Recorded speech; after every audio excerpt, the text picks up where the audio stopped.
name's Honorable Oliver Amutike, Member of Parliament for Mongo Central, and I'm a member of this committee. Thank you. Good morning, the Honorable Chair and Honorable Members of Parliament. Good morning, witness.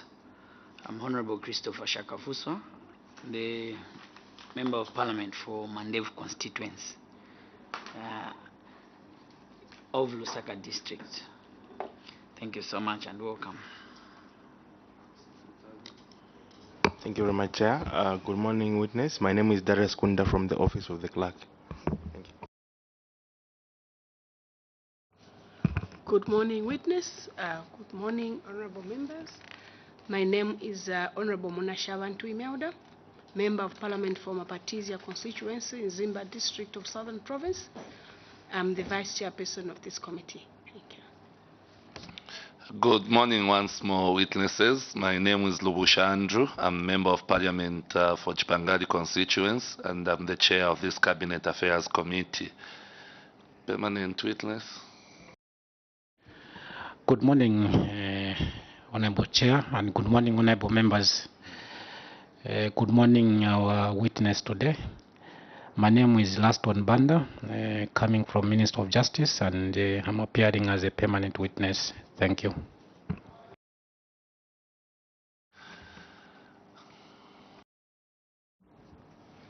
Good morning, Honorable Chair, and good morning, Honorable Members of Parliament.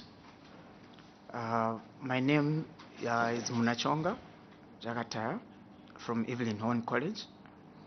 My substantive position there is Head of School, Business and Management Studies. So I'm currently representing Evelyn Horn, the Principal, the Vice Principal, and Senior Management. Good morning, Honorable Chair and Honorable Members. My name is Joseph Chikwanda. I am the Head of Department for Secretarial and Office Management at Evelyn College.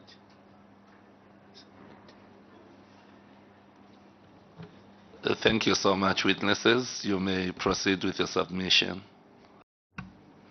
Thank you, Chair. Evelyn Horn College of Applied Arts and Commerce has a mission to provide quality training in applied arts, commerce, science and technology in order to increase the pool of highly skilled personnel. It is the largest public technical institution in Zambia with a wide recognition for its training programs. Honorable Chair, we are very much excited when we received an invitation to come and make a submission on the ramifications of the Zambia Institute of Secretaries Bill of 2022. So I'll give a background. Honorable Chair, as one of the institutes which train secretaries, we get so much concerned when we see sensitive documents on social media or in public domain. I've asked many lecturers on what is the problem, and that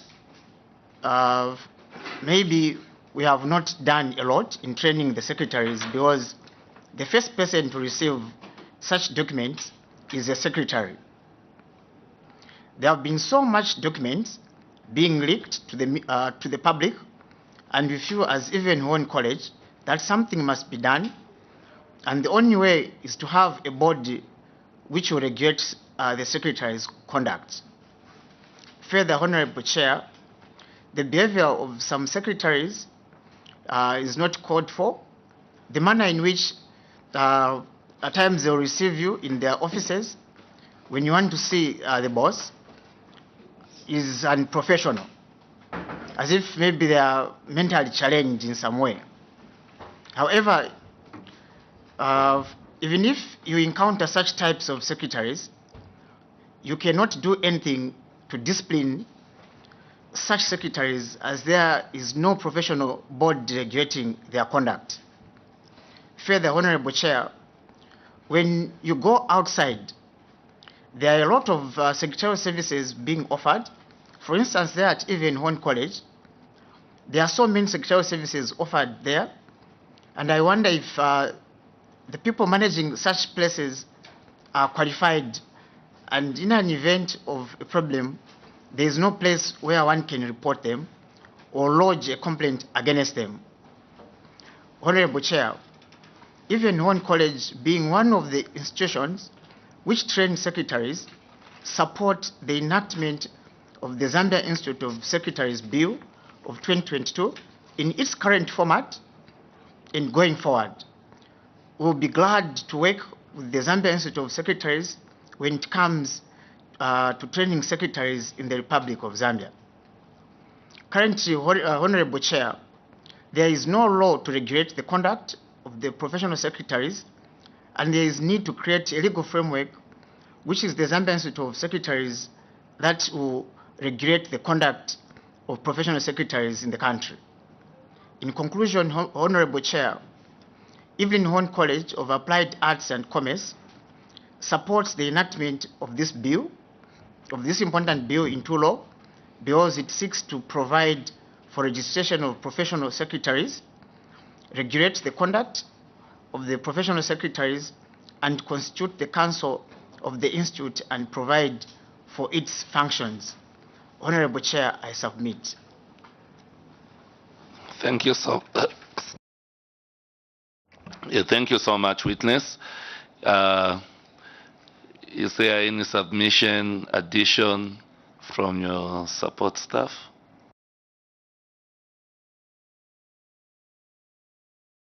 Honorable Chair, I think the information contained in our memoranda speaks of what our intentions regarding this bill. So I think no additions. Thank you so much, Mr. Chikwanda. At this juncture, I'll invite honorable members who have questions to kindly ask. Honorable Mutike. Thank you very much, Chair. Thank you very much, witness. I see you come out very strongly on the conduct of secretaries, and you even allege them to be sometimes behave as if they are mentally challenged. One would assume that it's the responsibility of the employer to discipline the conduct of its employees. So one would assume that when you encounter such an employee, a secretary behaving that way, it reflects on the organization she's employed or he is employed, and also a reflection of the line manager in that organization. So my question really is, why and how would that process work of disciplining an employee employed somewhere else by the secretary, by this institute? How will that process, who will even report that person to the institute? Because the organization she's employed will say, no, we are happy with the conduct of this person, we are satisfied. But then somebody from external would want to report or him to the institute. I just want you to clarify how you think that relationship or that process will manifest itself or will work out. I submit, Chair. Honorable Mulunda and Honorable Mpundu. Thank you, Chair. Everyone listening to your submission puts me at sea. I'm wondering what to do or what to say, because in the first place you admitted that you are the ones that are training these secretaries. Secondly, you get surprised on their conduct, and like my colleague has put it, you even feel they are not normal because of their conduct. But they are coming from your house, they are coming from your institution. I want to find out, in your training manuals, do you have the component of PR on how they should handle people when they walk into their offices. That is number one. Number two, I want to find out what the way forward is after you walked into the secretary's office and she behaved like she's a lunatic, sitting back in your office with the management. What proposals did you make that you should do to improve the conduct of your secretaries? I thank you, Chair. Thank you so much. Honorable Mpundu. Thank you very much, Chair, and thank you so much, honorable members, for the opportunity. I will start my preamble first by saying Zambia has accepted to live in a global village. But to some degree, Zambia has been failing to tap in this global village because of the dynamics that is at play. Apart from complaining to say our secretaries' jobs are being taken by people from other jurisdictions, I think you get what I'm meaning on that one. People comes, for example, people from other jurisdictions I cannot mention. They come, then they come along with their secretaries.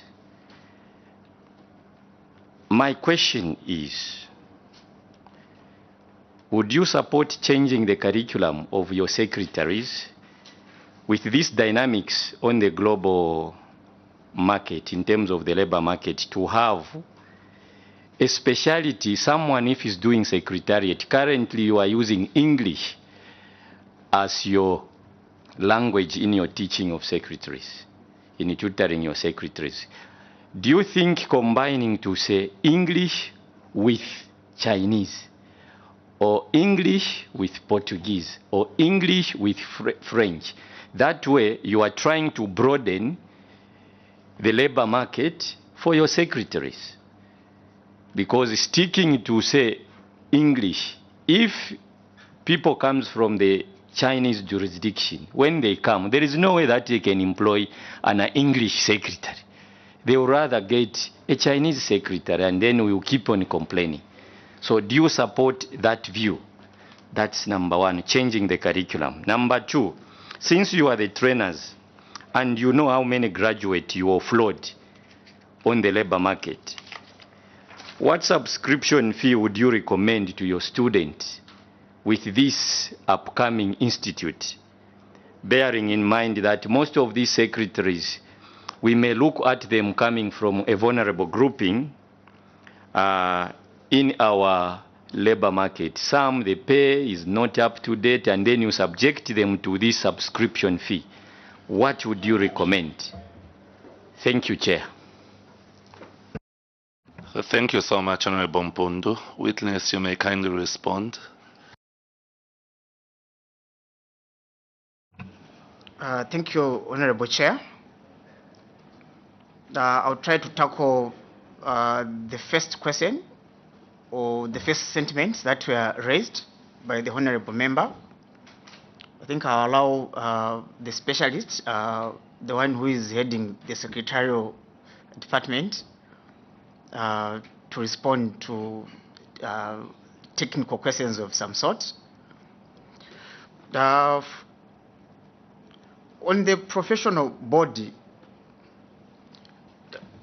yes, I acknowledge, say, we have secretaries in our offices. There are instances when their behavior, or maybe the way they conduct themselves as they carry out their duties, the conduct is actually highly questionable. Okay? To the extent, as I said earlier on, we even question ourselves, maybe we don't do much in our training as institutions to have such kind of products that we have offloaded into the job market that are able to actually perform in that manner. Yes, from our end as training institutions, in the very first place, we have the code of conduct that guides the behavior of all the employees in the institution, like even when we have a code of conduct where each and every employee of that institution is subjected to that code of conduct in situations where when their behavior actually goes astray to what is prescribed of them to actually follow. Now, to a large extent, in as much as yes, such policies are there, we have the responsibility to actually tame our employees that are not performing as to our expectations. I think it's globally recognized, say, there is need to have a professional body or an institute where these secretaries are actually affiliated to. Of course, we expect even from the institute itself, they should come up with their own ethical code of what? Conduct. Just like professions like accountants has, they have ethical code of conduct, those principles that guide the accountant's profession. So even here we would expect the professional secretaries should also have an institute where they are affiliated to, which to a large extent also regulates their behavior in situations where someone has violated some of the principles that they are supposed to follow. In as much as us as employers, we actually have a code of conduct that we use to deal with such kind of behavior, I think there's need even at professional board level to have these individuals subjected to such kind of disciplinary measures, so that if it means revoking a practicing license for such an individual, it is revoked because they are not doing things in the public interest. So in such situations, for me, I would recommend, yes, in as much as we have talked about the behavior of some secretaries being maybe at the way we have likened them, maybe someone having mental health, I think there should be a professional body that should regulate these secretaries who are actually affiliated because they are professionals in that field. I submit, Chair. Thank you, Honorable Chair. Honorable Chair, I would like to respond to question number 2 and those follow-up questions from honorable members. The first one is on the component of PR in the secretarial program, if we have that component. Honorable Chair, I would say that we have that component, and we have many other components which speaks to how these secretaries they are supposed to behave. We have OB, and we have also other elements within the course outlines that speaks to professional ethics and all other things. But what we have noted is that our graduates who are secretaries in this case, they don't practice what they learn from our institutions. And therefore, they behave in such a way as we have described in the paper, the memorandum which we have presented. Now, to avoid transferring problems from one company to another, this is why we are seconding the enactment of this bill, because currently what happens is that if a secretary is disciplined from company A, she'll go and get a job from company B. But if we had a bill which comes in with regulations to say once you misbehave and it is in the public domain that you have misbehaved, then they revoke your license so that you don't go and get a transfer problems to another companies. So the other question was about the way forward. The way forward is what I've talked about. Once we have noticed that, we are in support that it's the high time we stop transferring problems or troubles from one company to another. These secretaries are disciplined, and we have sometimes complaints which comes maybe in oral. So, but they find their own ways into another companies, because there is is they just present the qualifications and then they are given the job. So now the way forward is for this bill to be enacted such that those who are found wanting, once they behave, then the body will take appropriate measures.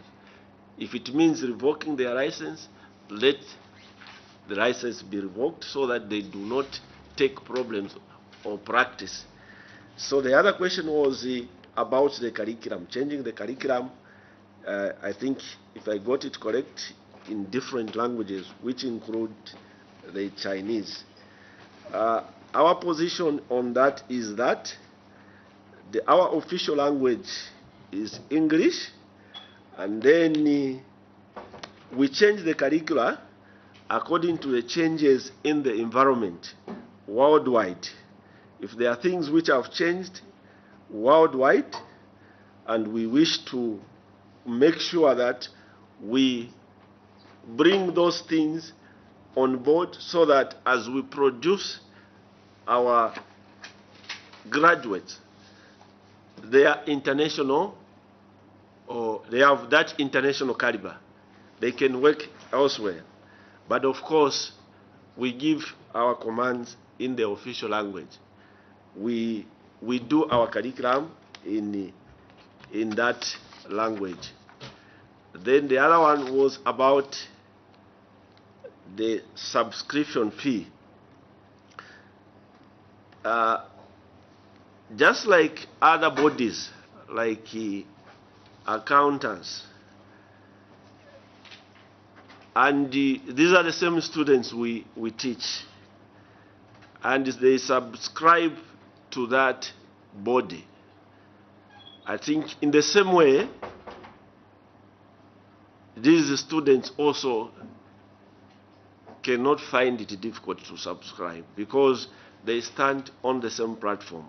If a student who is doing accountants after graduating will be required to have the membership from the body, I think even the secretary who graduates in the same way can also do what others have done.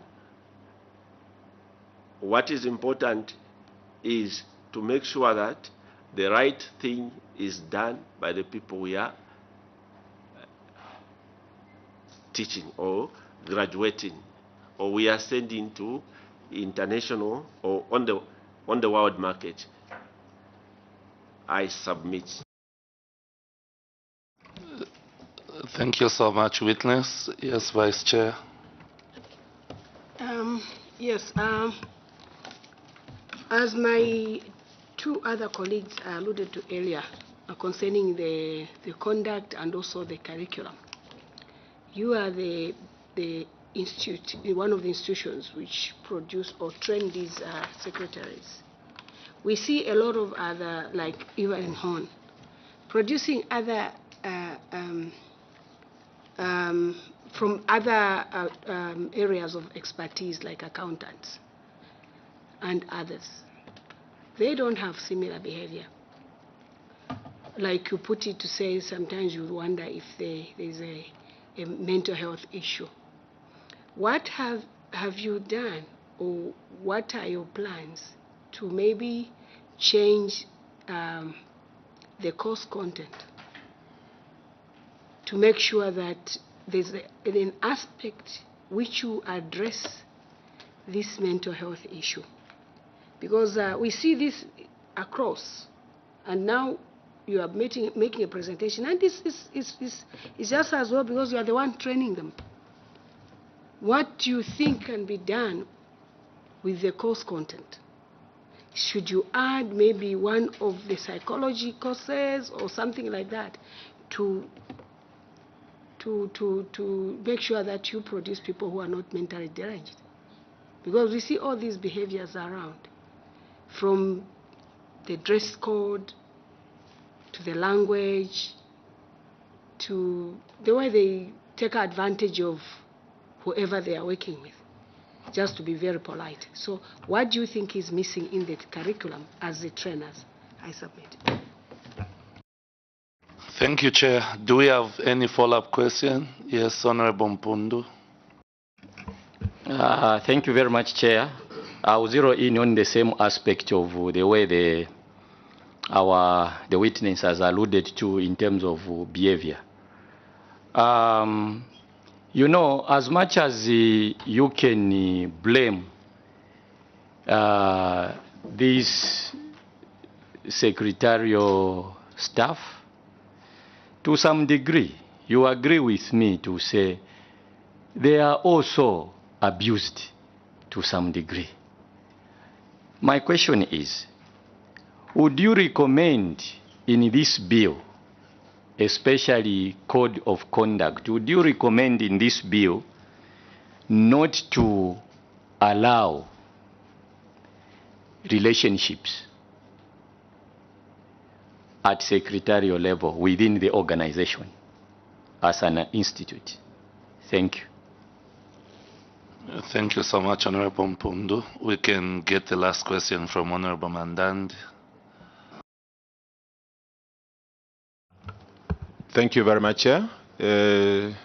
Mine is just to add on the issue of behavior. Maybe we amplify it a little bit.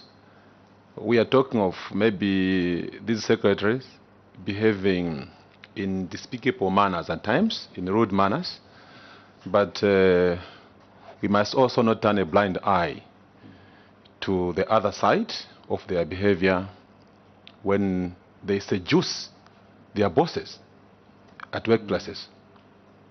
At times, this does not end at seducing their bosses or mesmerizing their bosses, but even their clients. How do we hope to address this problem? I submit. Witness, you may kindly respond to the question of to the set of these three questions. Then we invite honourable members to give us the last set of questions. Thank you, Honorable Chair. I'll try to maybe deal with the sentiments raised by the Honorable Vice Chair. Maybe Mr. Chikwanda can come and look at others, though maybe I'll also still address maybe the seduction issues. Now, if you look at the curricula that we actually use to train secretaries, now even when,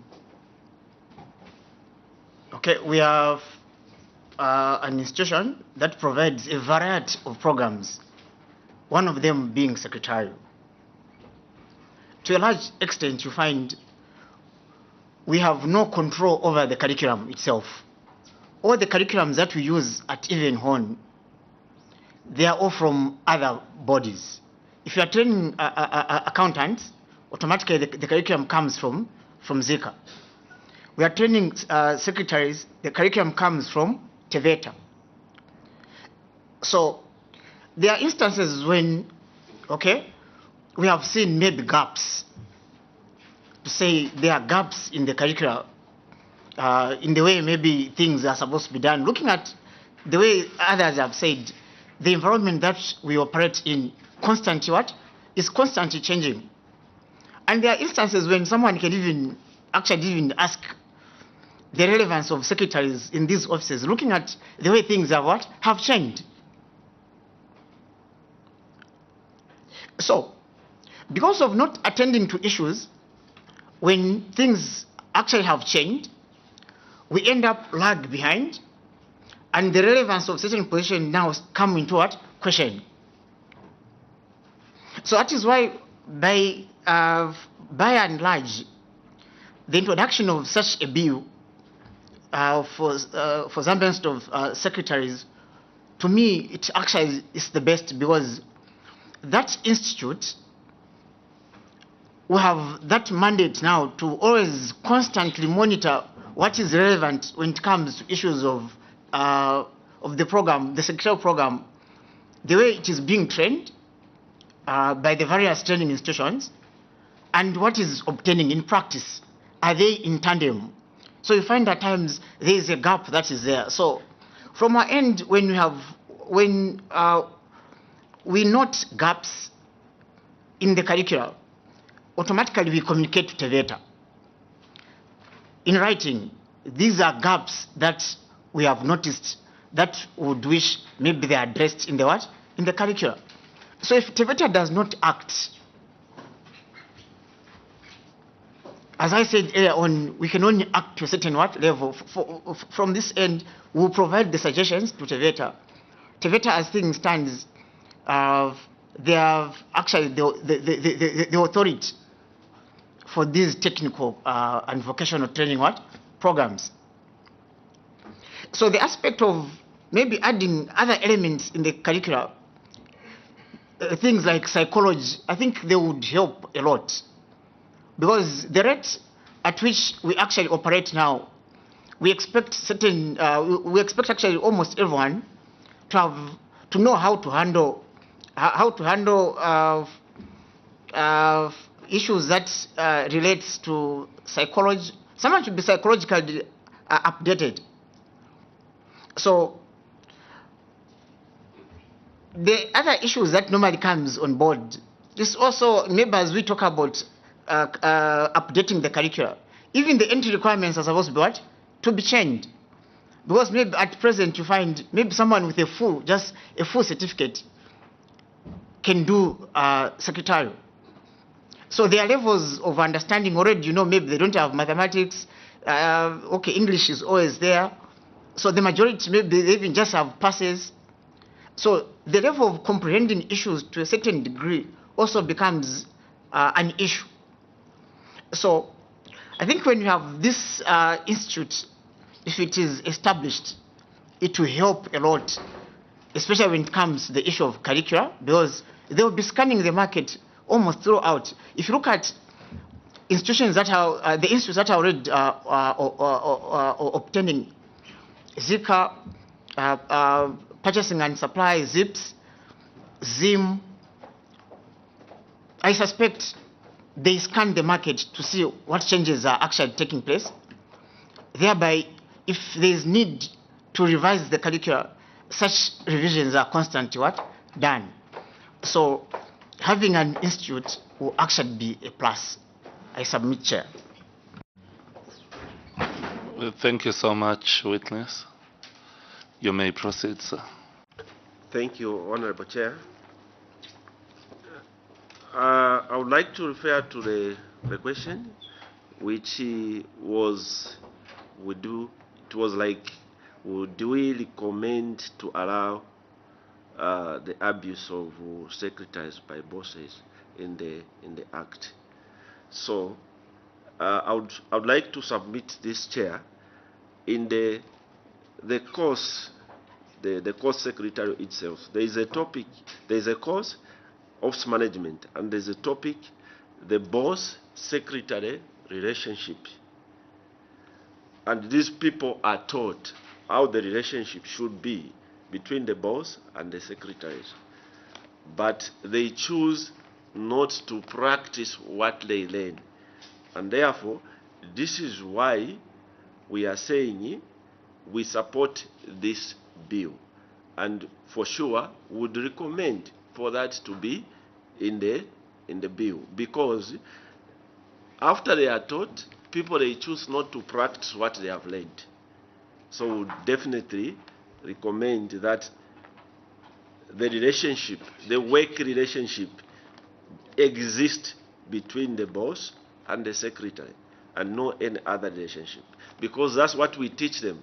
It is there in the curriculum, how they are supposed to relate. Honorable Chair, I submit. Thank you so much. So we will have a question from Honorable Shaka Fuswa, then Honorable Reverend Given Katuta.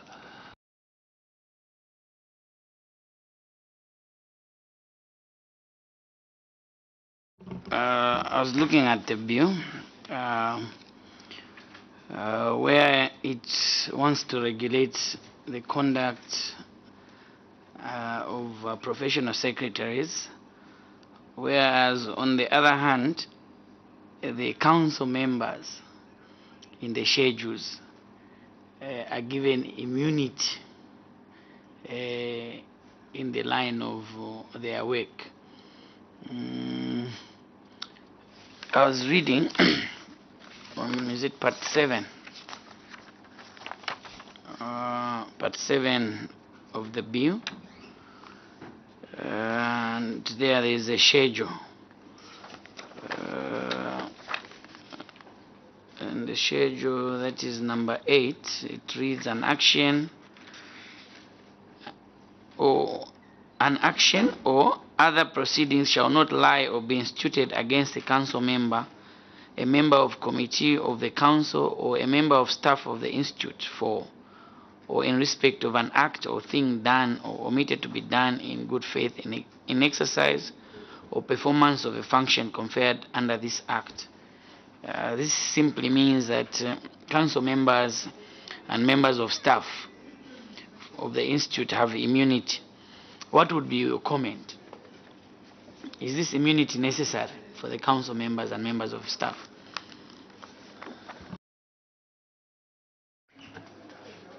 Honorable Katuta. Thank you, Chair. Let me even introduce myself properly. I'm Reverend Katuta Mwelwa, a Member of Parliament for Chienge in Luapula Province on the board of DRC in Zambia. And thank you, Chair, for allowing me to ask a question. Chair, we are talking about this bill, and in this bill it's all about the conduct of secretaries. And I'm not seeing also protection of the secretaries when I listened to the submission by the witness that secretaries are trained and taught how to behave in their profession. I'm having challenges, Chair, with this bill at the moment, and I would like to hear from Evelyn Horn how maybe they can help also to protect the secretaries. In most instances, secretaries are females who are always, which word can I use, who are harassed. They are vulnerable to their bosses. Instead of them maybe reporting, they fall prey to their bosses, because one, they're afraid of maybe losing the job. It's very difficult to find jobs, and there are very few women who can stand, who are stubborn and say, I'll expose you. And also, you know, such events or incidences, you find that it's a woman's word against a man's word. So is there any ways in this bill, maybe before it's passed or enacted as law, where we can maybe help to protect also the secretaries? I've seen a lot of what the bill is talking about, misconduct or what, but what about these secretaries? How can they be protected? I say so because even in there's some professions where their members are protected as well. Like here, we have heard of the council and the staff members being protected. What about the secretaries who are, in most instances, I will insist, Chair, who are females? I submit, Chair. Thank you so much, Honorable Katuta. Witness, you may kindly respond to the last two questions.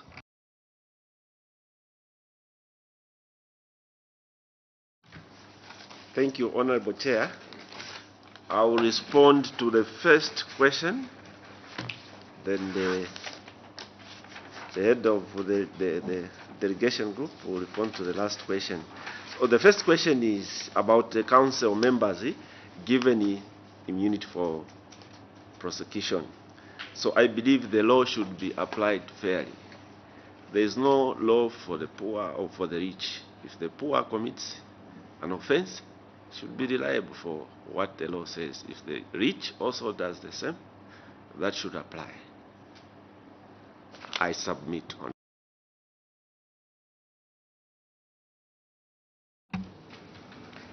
Thank you, Honorable Chair.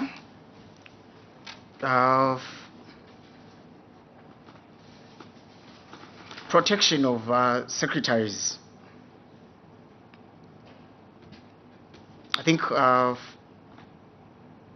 this one is linked to what he had raised earlier on. Okay, being very vulnerable. I think we have secretaries in our workplaces. I think we see these things. It's not maybe there are issues that are just coming from the blues. No, it's issues that we see almost on a daily basis. Yes, in as much as the bill might be there to regulate the conduct or the behavior of the secretary, I think based on, okay, there are some situations there you have said these individuals are normally vulnerable when it comes to their bosses. Issues of maybe someone just fear to come out because they might be told your contract will not be what? Renewed. Based on maybe what transpired and someone decides to actually maybe come out. I think in such instances, the protection side of such individuals is supposed to actually come out. How does the bill intend to actually protect the secretaries in situations where such issues actually arise? How can someone be protected? Because if they are not protected, they will never come out. And this issue of them being vulnerable will continue. So the protection should actually be there, I think, before the bill is actually enacted, if we are to protect these individuals. Because just talking about the conduct without also looking at their plight, I think somehow will not be making very progressive decisions. So I'm actually supporting the idea of having rights or having the protection rights for these secretaries before the bill is enacted, based on certain, maybe there are some issues that maybe can come out in terms of protecting these secretaries. I think that is what I can say on the issue of protection of secretaries. We need to actually consider that issue. It's very important before the bill, for me, is enacted. I submit. Thank you so much, our witnesses, for your wonderful submission. We're extremely grateful and humbled as a committee that you found time out of your busy schedule to come and submit. At this time, allow me to withdraw the immunity that we had given you. Now you are now you are on your own, witnesses. What you say after this time can now be used. But everything that you say during the deliberation, you were fully protected by the immunity according to Cap 12. We are extremely grateful. May the good Lord bless you. Thank you.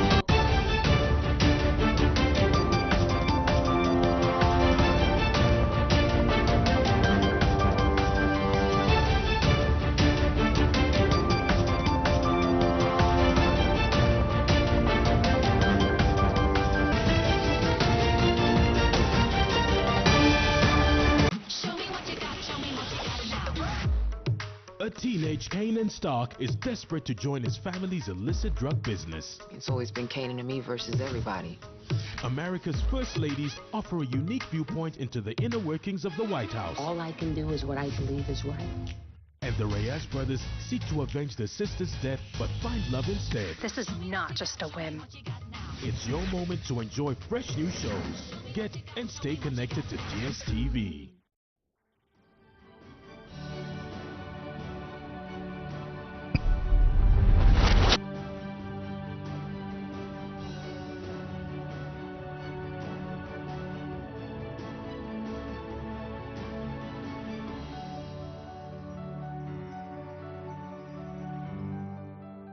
My name's Jean Chisengangandwe, and I was born in 1989 in Mwese district. I come from a family of 7, and I'm fourth born. I went to school in Mansa for my primary school. I then after went to Ndola for my secondary school. I also later on went to Australian Institute of Business and Technology, where I did my foundations of law, and later on Cavendish University for my bachelor's. I later on found myself on the floor of the House, having contested against 7 men.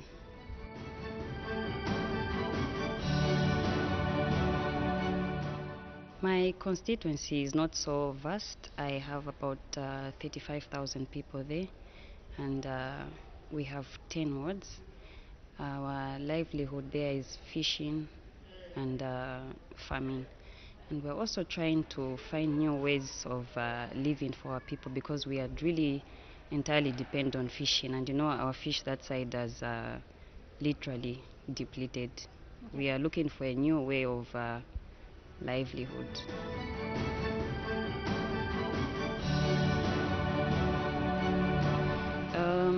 I'm looking at education, water sanitation, and then health.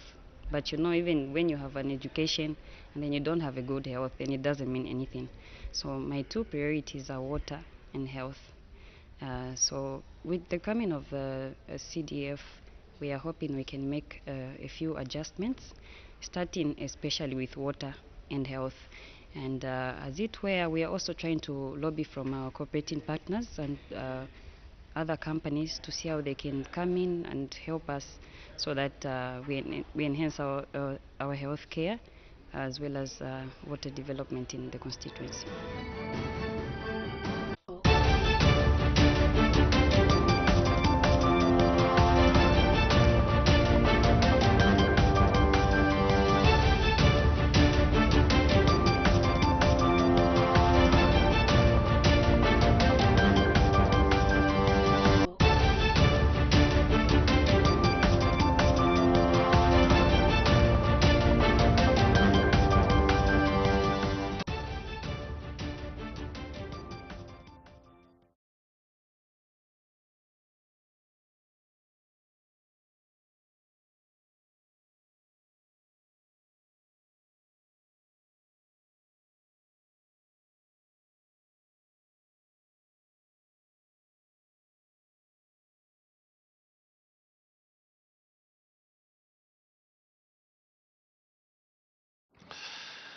Good morning, witnesses.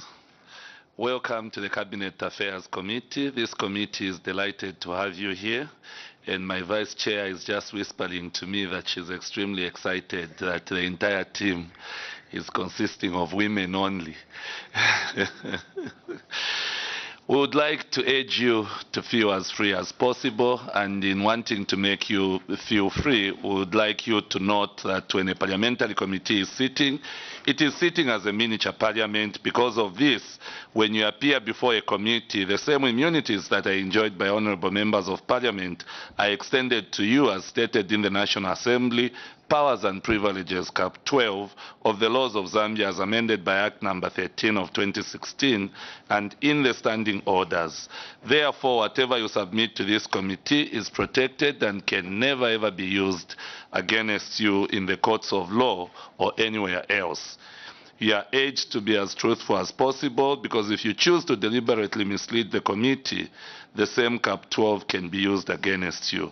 However, the committee is of the view that you cannot choose to deliberately mislead it. Therefore, we urge you to be as free and comfortable as possible. At this moment, we will request the honorable members to introduce themselves, as well as Secretariat and our permanent witness. Then after that, we will request you to introduce yourselves. Honorable Mpundu. Thank you so much, Chairperson, and good morning, honorable members. I'm Honorable Cliff Mpundu, Member of Parliament for Chembe constituency and a member for Cabinet Affairs Committee. Thank you.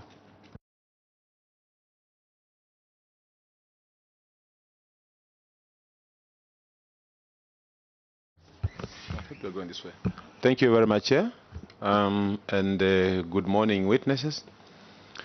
I'm Mandant Kalie, Member of Parliament for the good people of Sioma constituency in Western Province, and also a member on this Committee on Cabinet Affairs. I thank you. Morning, Chair.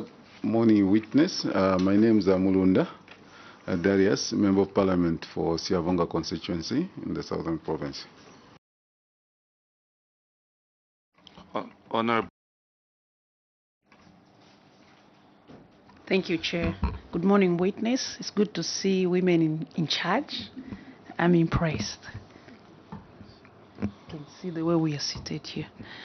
Just keep up the good work, women. I'm Reverend Given Katuta Mwelwa. I represent the good people of Chieng in Luapula Province on the board of DRC in Zambia. Yeah, and I'm a member of this committee. You are welcome, ladies. Women power. Keep it up. Thank you. Good morning, Chair. And good morning, honorable members. Good morning, our witness. I'm Honorable Christopher Shakafuswa, the Member of Parliament for N.A.B constituency, here where you are seated. You're welcome, even though, Chair, I've noticed that the delegation is not gender balanced. Thank you. Yeah. Good morning.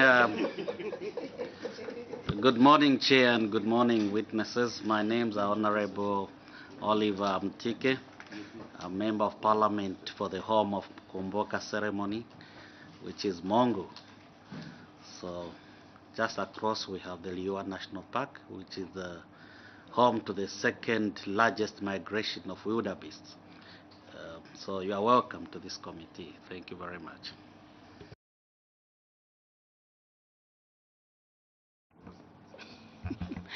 Good morning, Chair. Good morning, honorable members. Good morning, witness. My name is Imelda Munashabantu, Member of Parliament for Mapatizia constituency, Zimba district of Southern Province. Mapatizia is famously known for its amethyst. So, ladies, if you want to update your rings, come to Mapatizia. Yeah. And I'm the vice chairperson of this committee. Thank you. Chair. Question. Thank you very much, Chair. Good morning, witness. My name is Darius Kunda. I'm coming from the Office of the Clerk of National Assembly. Thank you. Chair, You can proceed, Honorable Mulunda, with your point of order. Is the honorable member for Mongo Central in order to introduce two constituencies in this meeting? Is it in order, Chair, to talk about Luena? Liua. Is that your constituency? No, it's not. No, the honorable member for Mongo Central is out of order.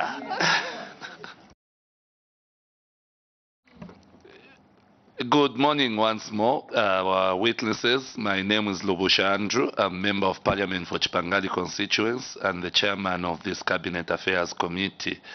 At this juncture, we will allow our permanent witness to introduce himself. Then you introduce yourselves. Good morning, Honorable Chair. Good morning, Honorable members. Good morning, our witness today. My name is Laston Banda, coming from Minister of Justice, and I'm appearing as a permanent witness. Thank you.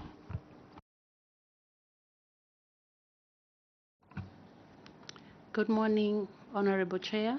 Good morning, members of this committee. Good morning, everyone. My name is Christabel Musefwe Mwambazi.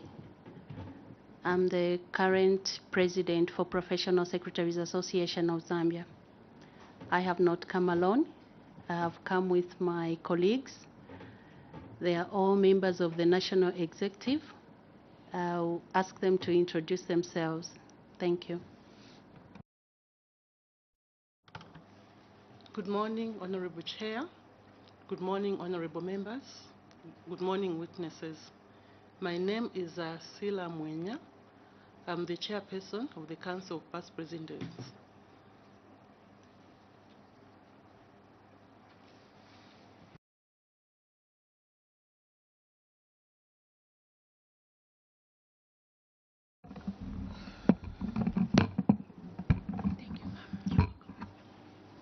Good morning, Chair. Good morning, honorable members. My name is Miriam Mutati. I'm a member of the Council of Past Presidents. Thank you.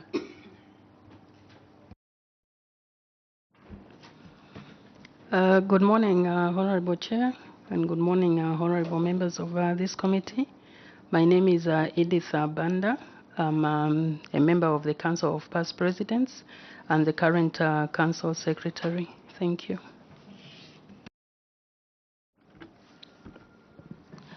Good morning, Honorable Chair, and good morning, members of this committee, honorables. My name is Josephine Mpetagino. I'm the Vice Second President of the Professional Association of Zambia. Good morning, Honorable Chair. Good morning, honorable members of this committee. My name is Grace Mtale. I'm currently serving as a National Treasurer for the Professional Secretaries Association of Zambia. Thank you.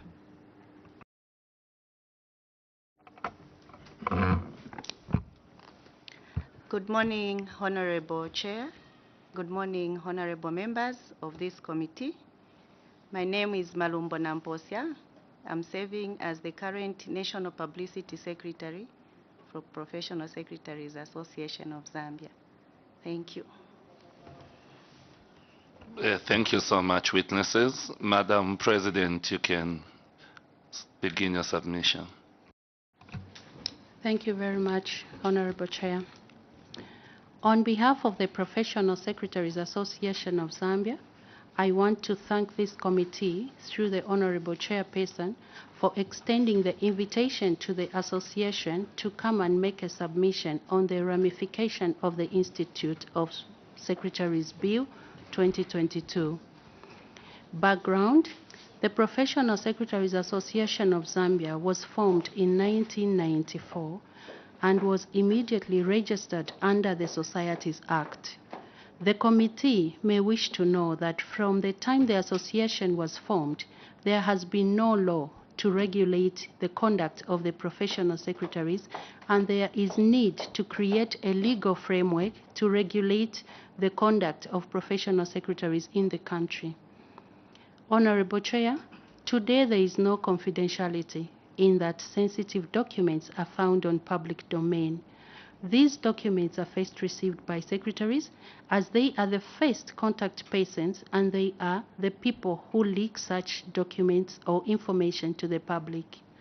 Once this bill is enacted into law, the conduct of such secretaries will be regulated. Additionally, Honorable Chair, the integrity of some secretaries is questionable in that some of them usually ask for bribes from clients in order to push something or to help them with something. We have had instances where some secretaries have found themselves in such problems. Once this bill, Honorable Chair, is enacted into law, the conduct of such secretaries will be regulated.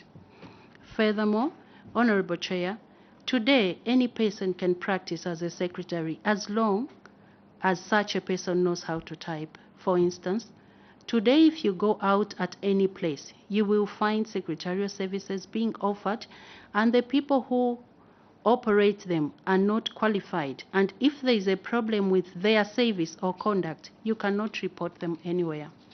Therefore, once the Institute of Secretaries is established as a statutory body, all persons calling themselves secretaries will be regulated and monitored. Coming to the bill, Honorable Chair, it seeks to continue the existence of the Professional Secretaries Association of Zambia and rename it as the Zambia Institute of Secretaries and to redefine its functions. The bill further seeks to provide for registration of professional secretaries, to regulate the conduct of the professional secretaries, and to constitute the Council of the Institute and provide for its functions. Part 1. preliminary provisions. Part 1 provides for the title of the bill and the definitions of some key words and phrases used in the bill to make the law easier to be understood. Part 2, the Zambia Institute of Secretaries.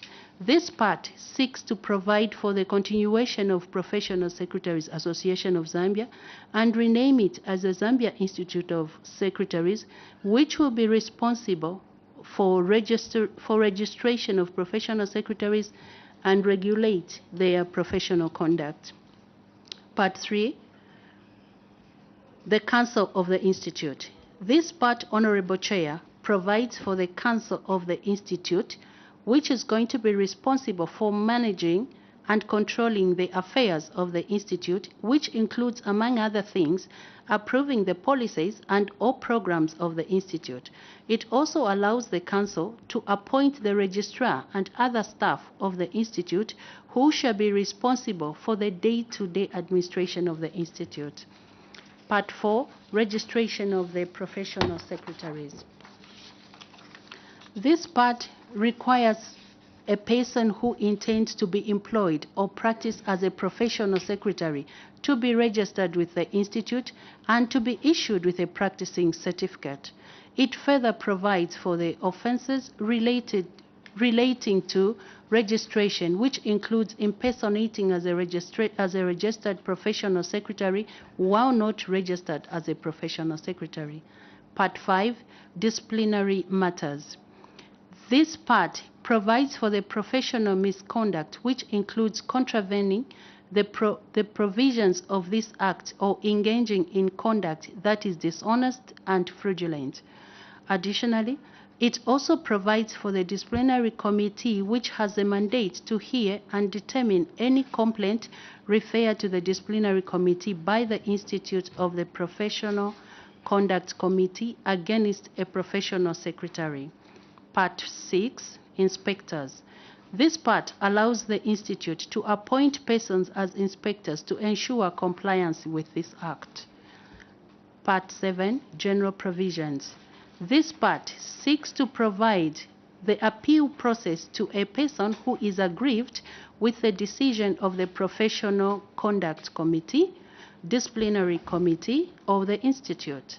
And finally, it also gives power to the Minister to issue statutory instrument, which includes the manner and form of application under this Act and the fees payable. Honorable Chair, as I wind up my submission, I wish to thank this committee for giving us this opportunity, and it is our request as the Council of Professional Secretaries Association of Zambia to this committee to support the enactment of the Zambia Institute of Secretaries Bill, National Assembly number 18 of 2022. I submit, Honorable Chair. Thank you so much, Madam President, for that elaborate submission. At this time, we'll give an opportunity to your support team if there is any addition to your submission. You can feel free to submit, ladies.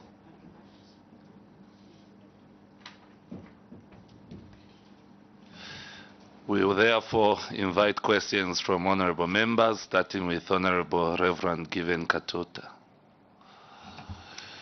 Thank you so much, Chair. I think, let me confess that I've never felt this excited to see women being in charge. Chair, I would like to ask the witness if they've gone through this bill and they've understood it. The reason why I'm asking that is just to ask, just want to ask if you can help this committee and the nation, if you are in support of this bill, which you are, but I have a challenge that in this bill, it's all about disciplining the secretaries and not protecting them. As you can see, you're women, and your profession has been secretaries, and you know the dangers that you've gone through, being, of course, secretaries to male folks. So in most cases, women fall prey to the bosses. They are sexually harassed and also intimidated. In some instances, we've heard of some secretaries even being killed. So I just wanted to know, as the Institute, why in this bill you've not proposed also protection of your members. I submit, Chair. Thank you so much, Honorable Katuta.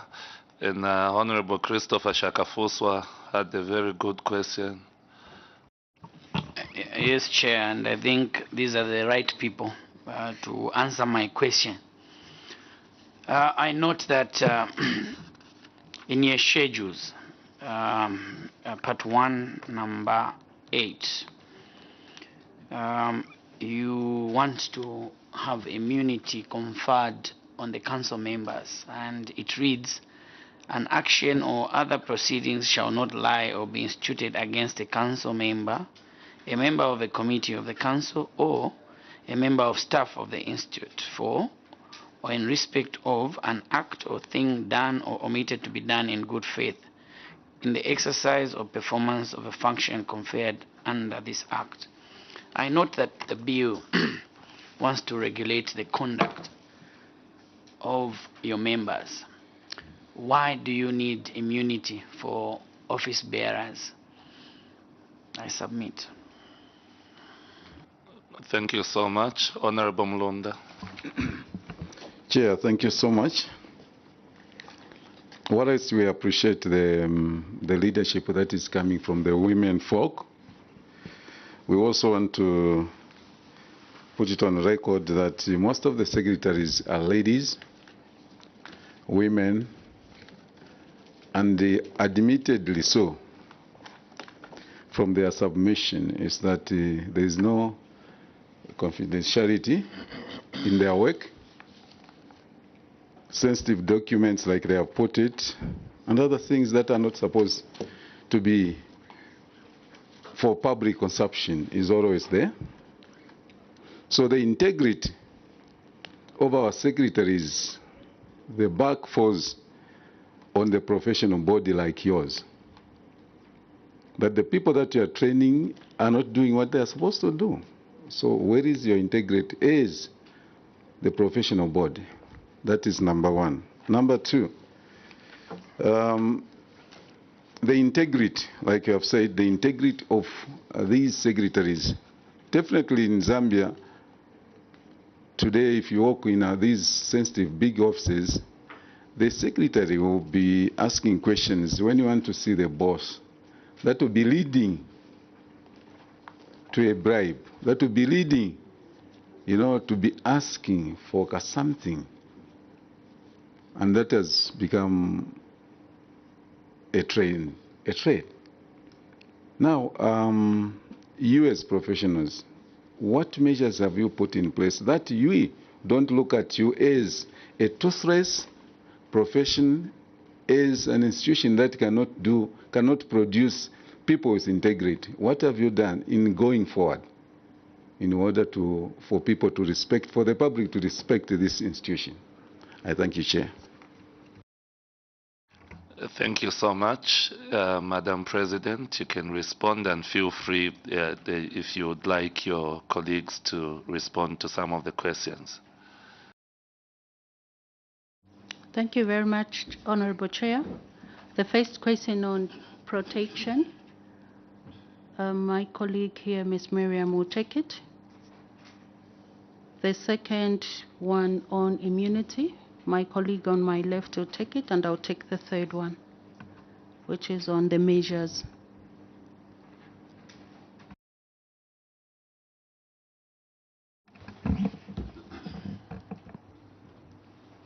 Thank you, Honorable Chair. Thank you, Honorable MPs. Honorable Member of Parliament for Chiengi, you asked a question on why more on discipline instead of protecting our secretaries. Indeed, you could be right in one way or the other. We are going to protect our secretaries because we have had such problems in the past where secretaries feel they are not protected. But with the enactment of this bill, we are going to put into measures where our secretaries are going to be protected. Yes, even when you want to ensure that a child does the right thing, sometimes we put in disciplinary measures for that person to be corrected. I submit.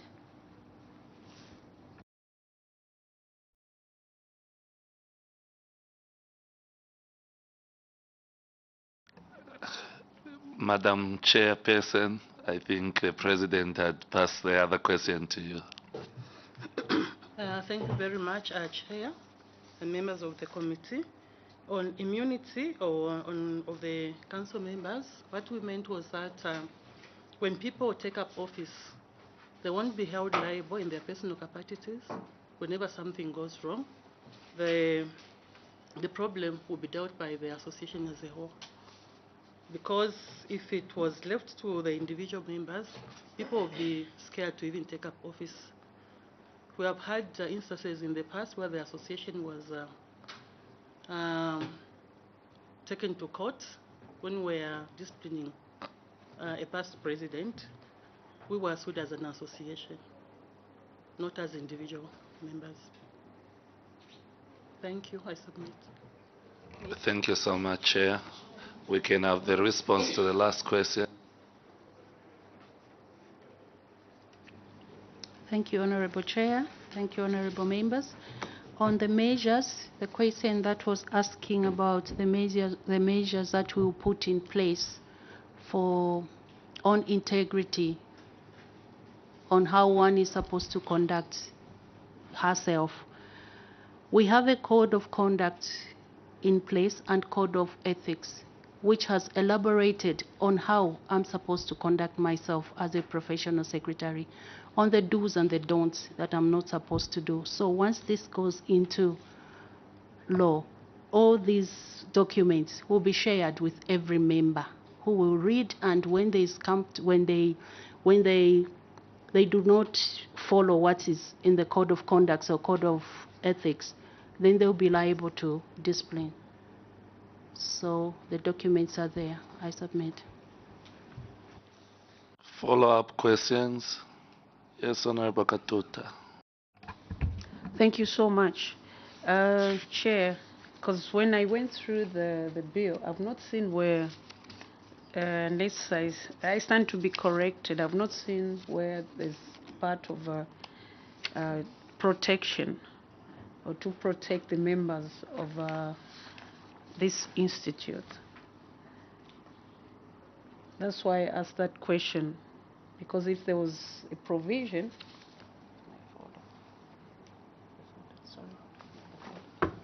if there was a provision, I would have not asked. I stand to be corrected, because it's very important. We should not be so hard on the members, as far as I'm concerned, because it takes the toll, like she mentioned. But I think I've not seen in the whole of this, I stand to be corrected, Chair, I've not seen where it's talking about protection of the member. I've not seen anything. So that's why I've asked that question. Because she said they would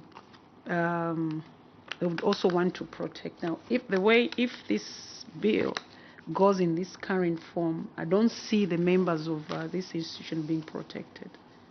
I thank you, Chair.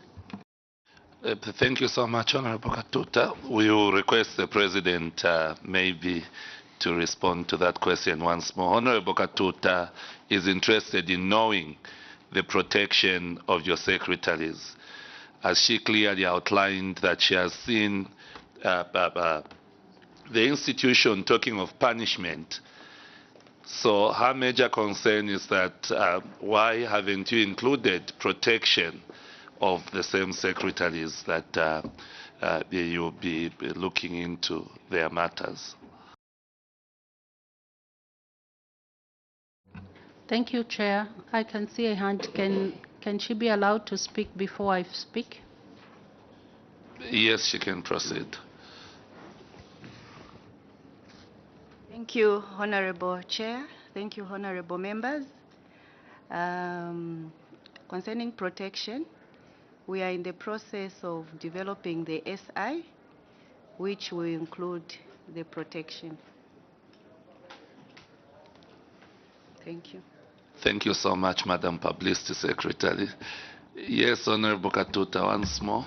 Yes, Chair, an SI, yes, but I would want to see it being a law. Because women are going to be taken for granted. I'm speaking from experience as a woman. In a nutshell, today I can ask for money from my brother here. In order just to give me money, he will not give it to me. You'll be giving to me with that thing of, I'm giving to you. You understand? Not for free. It's a fact. Yeah. Not, you know, but here's a woman who is just in need of help from an opposite sex, okay? But always women have been victims. It's very important that it becomes law so that when their bosses are doing this, they should bear in mind that if this backfires, I'll also be taken to court. I'll also face consequences. The secretary will face consequences for having an affair with the boss, to be against their ethics. And it's also in this thing to be part of misconduct. What about their bosses? Because a boss sometimes will even tell these secretaries, you know, this document, before it goes to the minister, I want you to take it to a certain press. The secretary will do that under duress. And at the end of the day, the secretary will be in a lot of problems. But what about the person who sent her to do that? For example, we're talking about leakage of information. We're also talking about bosses' sexual harassment. We're also talking about all sorts of intimidation that these secretaries face. Let's face facts here. It's not about the institution, it's about the Zambians. And this is going to be a law once enacted. I thank you, Chair.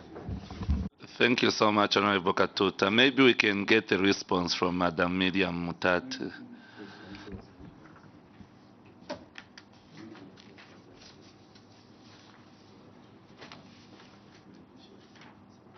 You may proceed, Madam Mutati. Thank you, Honorable Chair. Thank you, Honorable MPs. I think this bill will not work in isolation with other bills, and it will not work in isolation with other law enforcement officers. So, for example, if I'm sexually abused, I have the right to go and report to relevant authorities, and they'll take up that case. So this bill will not work in isolation. The protection will be there as per case. Depending on each case, the way it happens, it will be dealt with accordingly. Thank you, Chair. Thank you so much. Honorable Mulunda. Thank you, Chair. I'm just making a follow-up on the Honorable Reverend Katuta's concerns. She's arguing, actually, in the biblical sense, that this woman is caught in adultery and the woman is punished, the man is nowhere. So the secretary is punished, the boss is nowhere. I'm actually worried that our good institution, they are just developing now. But we have seen that the abuses actually are on rampant. She was trying to explain that at times you say, no, take the document. Or the common one is that I need this work done because tomorrow I'm submitting it. So the two of them work late, and then I'll drop you at home. You know, there should be a legal framework that is going to protect them. To say, no, whether it's busy, whether they need it, but me, I'm knocking off at 17 and I'm going home. I thought I should just make that comment. Thank you so much, Honorable. Honorable Mandandi. Thank you very much. Mine is different. It has got to do with enforcement to ensure compliance. In part 6, it says the institute, that is on page 28, the institute shall appoint suitably qualified persons as inspectors to ensure compliance with this act. However, I'm at a loss to understand what qualifications are being talked about here, because they are not spelled here. It just talks of suitably qualified. Suitably qualified in what?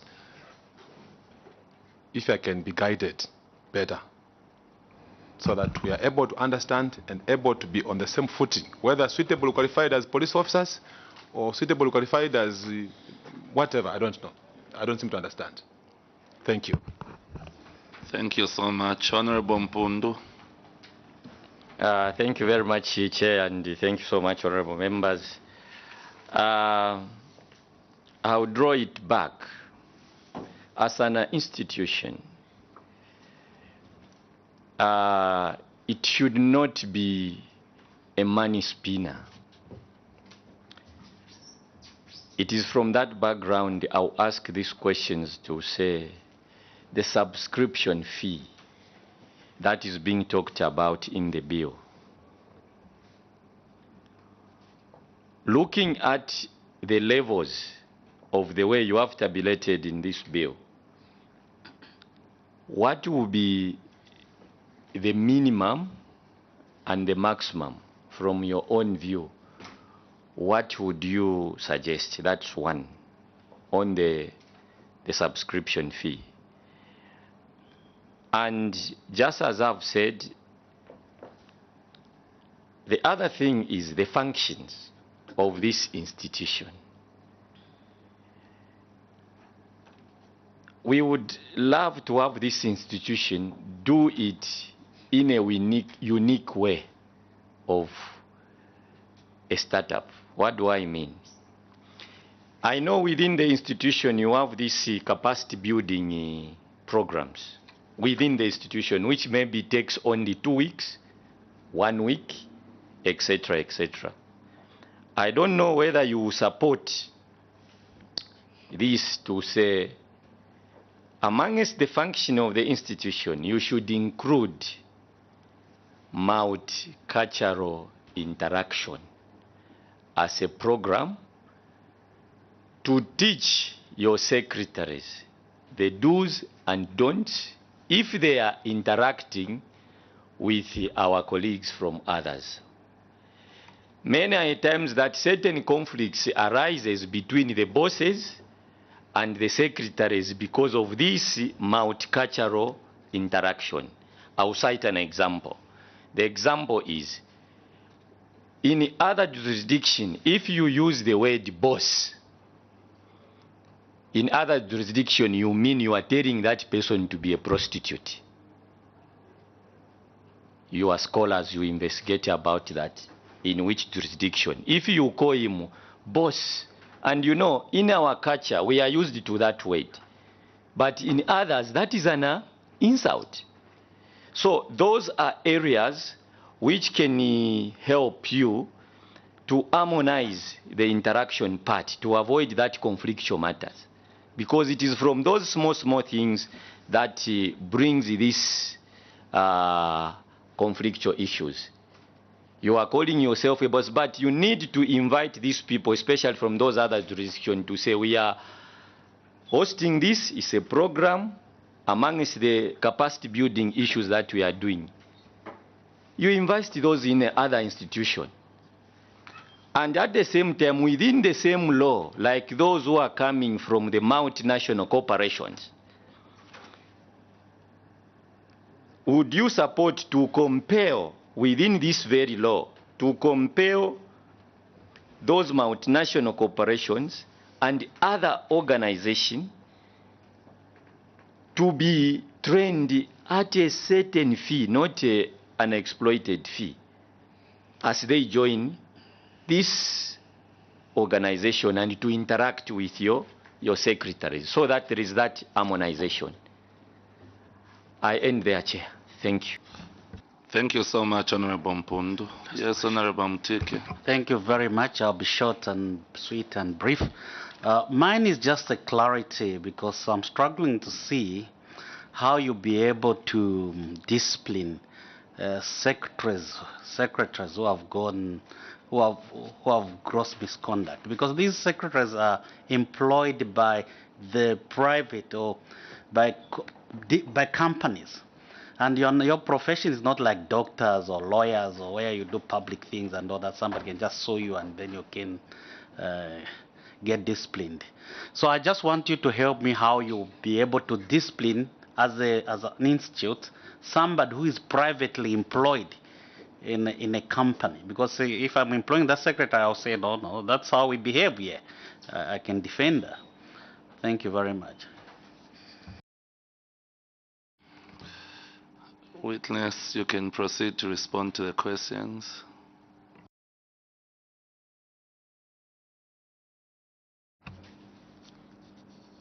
Thank you, Honorable Chair. I'll answer the one for suitably qualified and the fees. My colleague, Ms. Miriam, will answer on the multi-interaction.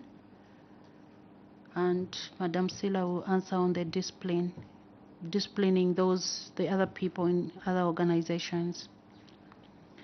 To answer the one on suitably qualified, Honorable MP, in our bill on page 8, we have stated who a professional secretary is.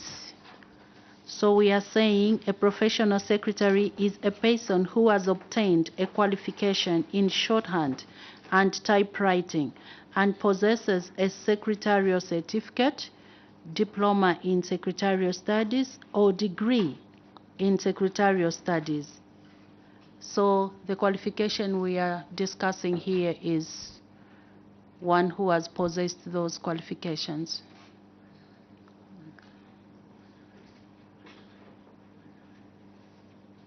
So you are saying these inspectors will be drawn from amongst the professional secretaries? Because the qualification I'm talking about here are for the inspectors, suitably persons who will be employed as inspectors. These are the qualifications that I'm asking about. So are you telling me, or are you telling this committee that these inspectors will be drawn from amongst the secretaries, or where will these inspectors be drawn from? Thank you. Mandated. Because these are people that will be mandated with the enforcement of this law to ensure compliance. Where will they be drawn from? Is it from the police, from the army, Zambia National Service, or where?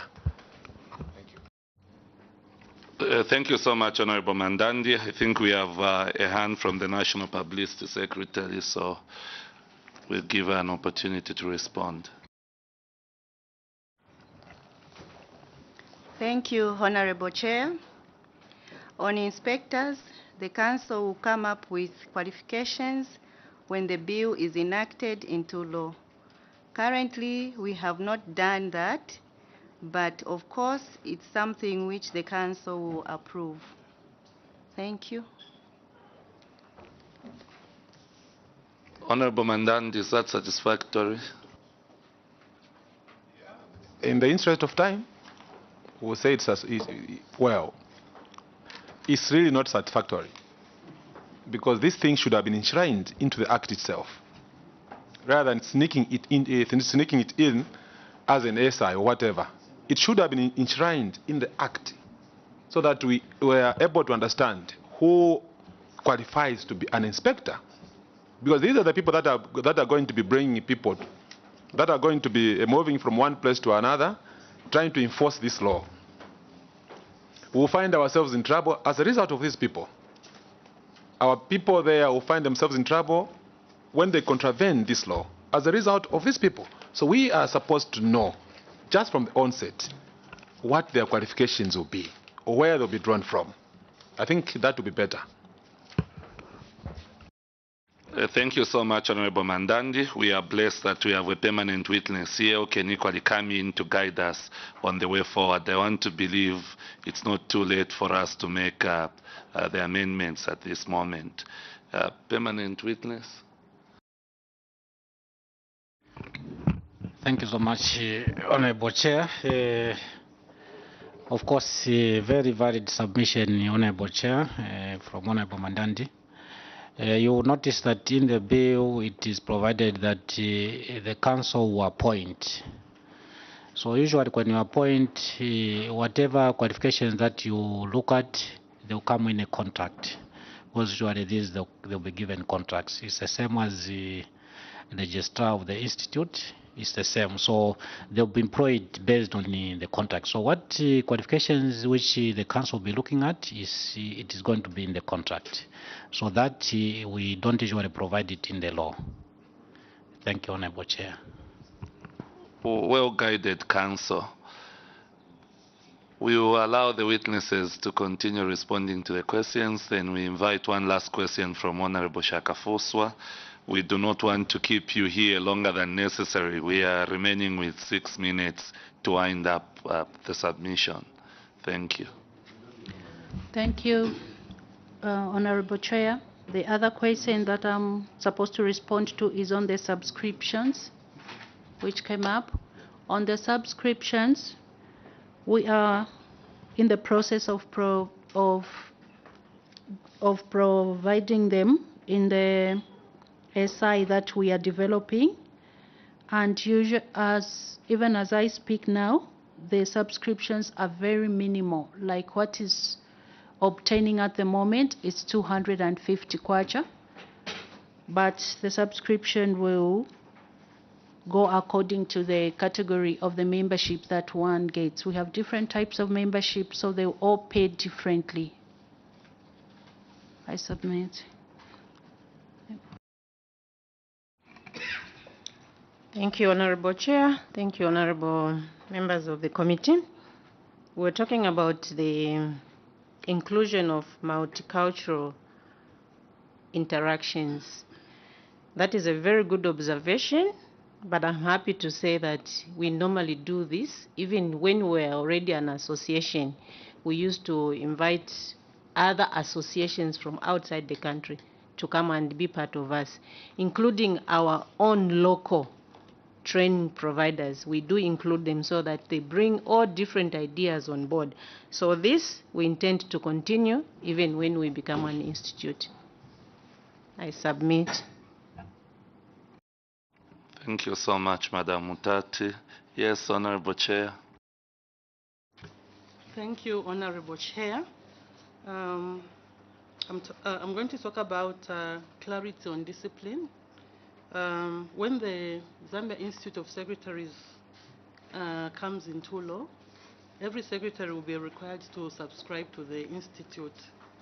Thereby, whenever they err in their work, the association has to know about it. So, I can continue? Yes, please. You can continue on the floor, Chairperson. So where discipline is concerned, when they become members of the institute, they will be able to abide with the code of ethics and code of conduct, meaning that we'll be able to warn them, like with written warnings, oral warnings, depending on the gravity of the offense. They will even be able to suspend their practicing licenses, or even barring them from the association, depending on the gravity of the offense. So that is what we'll be obtaining where discipline is concerned.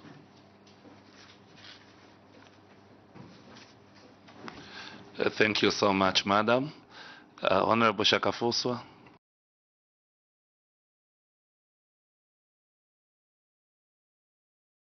The Inspector, Chair. I believe professional secretaries will be drawn both from the private sector and mainly, obviously, the public sector. And if you go through Part 4, and if you look at the functions of Part 4 vis-a-vis the law on who is mandated to enter a premise and search it, are we trying to hide that these inspectors will be the police? We're making a bill here. and if you look at the law and who carries out such investigations, this mandate is given to the police.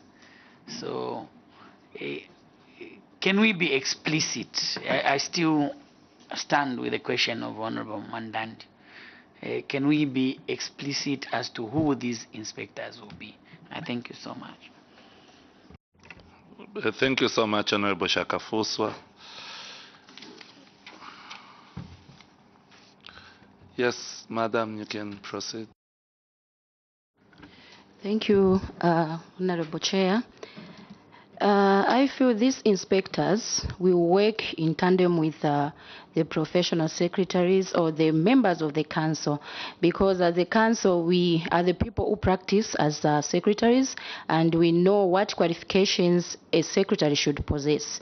Of course, we will include inspectors who have got other fields, who have professional qualifications in other fields, just like you have said, like the police, those who have got criminal investigations, qualifications, who have done law. And then as they will be carrying out inspection, they will work with our council members who accompany them as they will be doing inspections.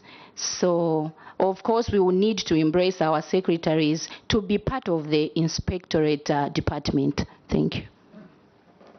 Thank you so much, Madam Vice President. Yes, Honorable Mandandi, under 1 minute. Thank you very much, Chairperson. Chair, sorry. When we talk on the issue of disciplinary committee, the Act is very clear.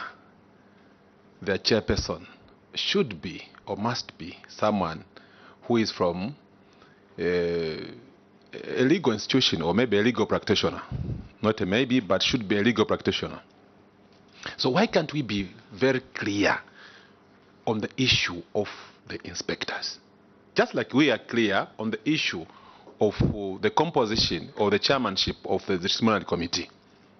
That would be helpful to everyone who will be able to, because at the end of it all, it will not help us for us to take this act to the main house the way it appears. Why can't we be a bit straightforward so as to clearly indicate these inspectors, they'll be drawn from this? Much as we want to appreciate that we are talking of people possessing the qualifications from your institution as a secretarial professional, whatever you call it. But then the enforcement part, where do we draw this mandate from? Or where do we draw these people from? The mandate, quite all right, is here. But now, where do we draw the human resource from? I thank you. Thank you so much, Honorable Mandandi. I think you had walked out to attend to another committee. We were well guided by our permanent witness, and we will run you through after we release our able witnesses. This brings us to the end of the meeting, to the end of your submissions. Unless there are any questions or comments, you can kindly feel free to ask or contribute. Thank you, Honorable Chair. We would just like to say thank you very much for giving us this opportunity to appear before this committee. And we want to promise that we have taken note of all the observations that have come out. We'll ensure that the bill that is going to come out has all the areas taken care of. On behalf of my colleagues, I would like to say thank you very much. You're welcome, Madam President, together with your entire team. This committee is also very grateful. We are humbled to have you here, and we wish you all the best. I know that Honorable Given Katuta is wishing that we don't uplift the immunity that was given to you, but unfortunately, the law has to catch up with us. At this moment, we are now withdrawing the immunity that we had given you, and we would like to sincerely thank you, and we wish you God's blessings. Thank you so much. Thank you.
Parliament TV, the station that is devoted and dedicated to broadcast live the parliamentary proceedings. Find out how your representatives are representing you in the House. Learn about various issues pertaining to the functions, operations and activities of the Zambian Parliament. Parliament TV, bringing Parliament closer to you. Watch Parliament TV, the station that is devoted and dedicated to broadcast live the parliamentary proceedings. Find out how your representatives are representing you in the House. Learn about various issues pertaining to the functions, operations and activities of the Zambian Parliament. Parliament TV, bringing Parliament closer to you.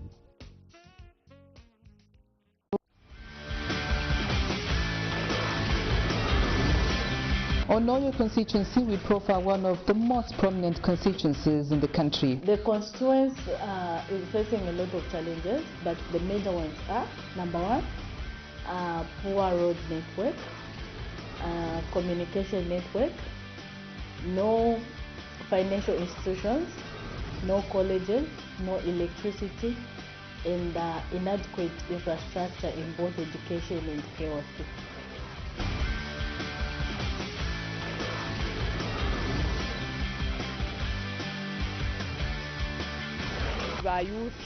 bayuthi nabonayika mulandu n'obwalwa nabana mayo bonse nabaponenamu nsunko obwalwa shena nashibonawula ekyo ndeko nkomesha ndeko obuyantanshi kuno kwanga obutinjeko kuno mukushi is a farm block and then mukushi no tulalimako ifintu sana sono misevo poor road networks a challenge tukwete fyo tweshingwana na yena.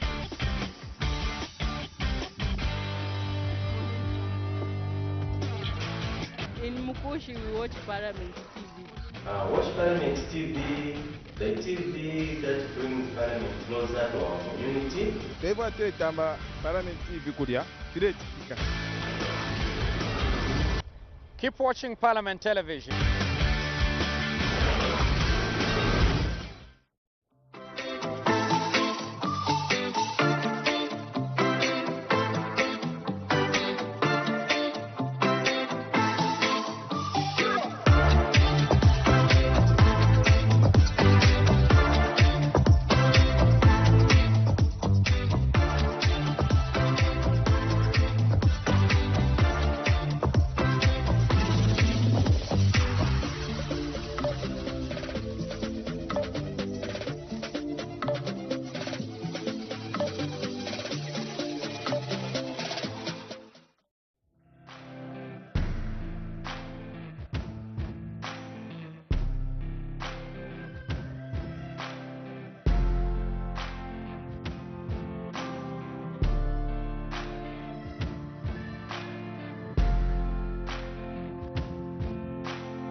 Good morning, witnesses, and welcome to Cabinet Affairs Committee. We are extremely delighted as a committee to have you here.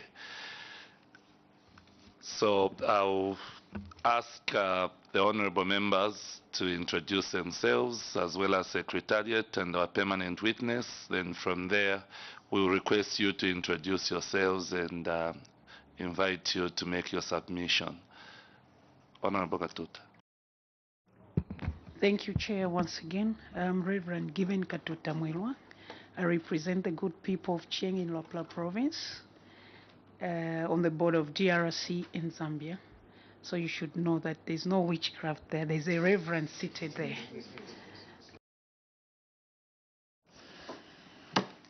Good morning, Chair. Is it still morning? Still morning. Good morning, honorable members of the committee. And good morning, witness. I'm Honorable Christopher Shakafuswa, the Member of Parliament for N.A.B constituency, the host of Parliament buildings here in Lusaka district. I'm a committee member of the Cabinet Affairs Committee. You're welcome. Thanks.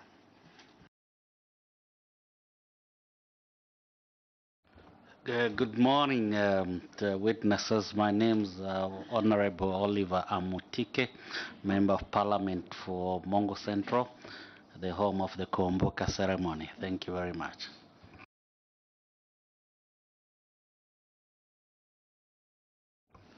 Thank you very much, Chair, for this opportunity to introduce myself. My name is Honorable Christopher Kalila, Member of Parliament for Lukulu East, which is in Western Province. Thank you.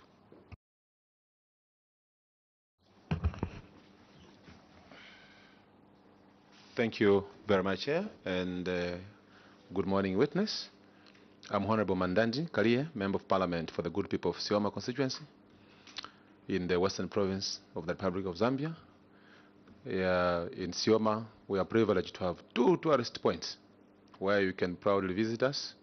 That is the Sioma Ngonye Falls, as well as the Ngweza National Park. Looking forward to towards your visitation, sir. Thank you.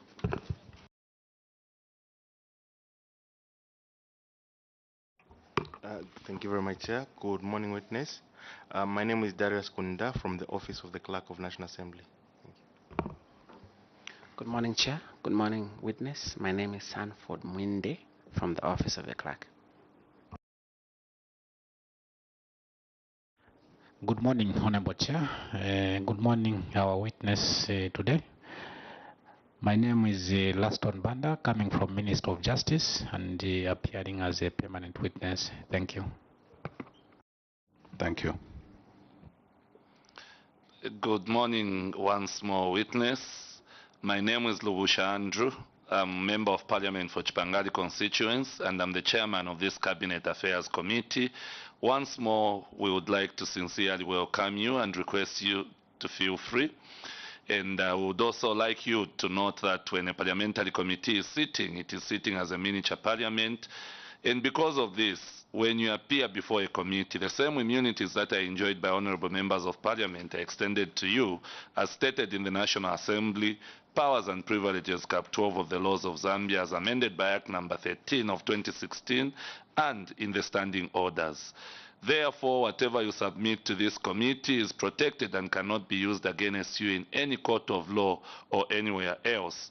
However, you are urged to be as truthful as possible, because if you choose to deliberately mislead the committee, the same Cap 12 can be used against you. However, the committee is for the view that you cannot choose to deliberately mislead it. Therefore, it requests you to feel free as you make your submissions. You can proceed with the introductions and later on the submission. Thank you, Chair. My name is Kelvin Chungu. I'm representing Zika. I sit on the technical committee of the Institute. Good morning, Chair. Good morning, Honorables. My name is Samuel Olanian. I'm the technical manager at Zika.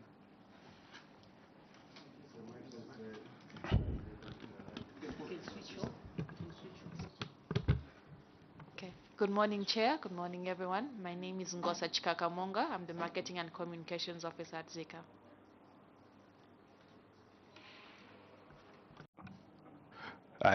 I presume I can't introduce the gentleman with the T-shirt. You can proceed, witness. Thank you. Thank you very much for inviting the Institute to comment on the bill. And we've basically sat down and looked at the bill, and we have our comments on Bill 18 of 22.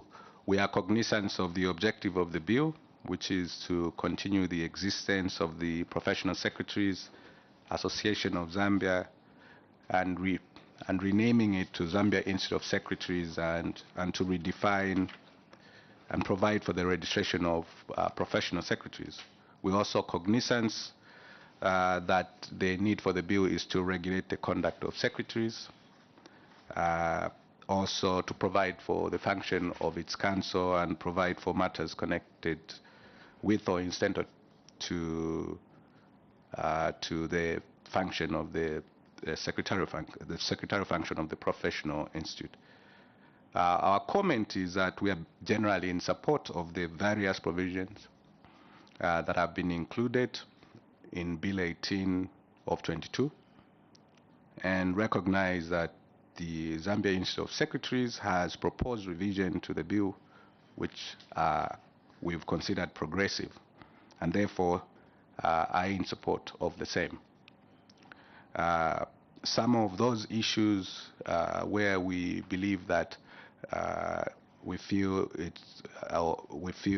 or support the inclusion includes the renaming and continuation of the institute, in terms of clarification around the function of the institute, and the provision around the council of the institute and its function, the application for registration as a member. It is important to understand that.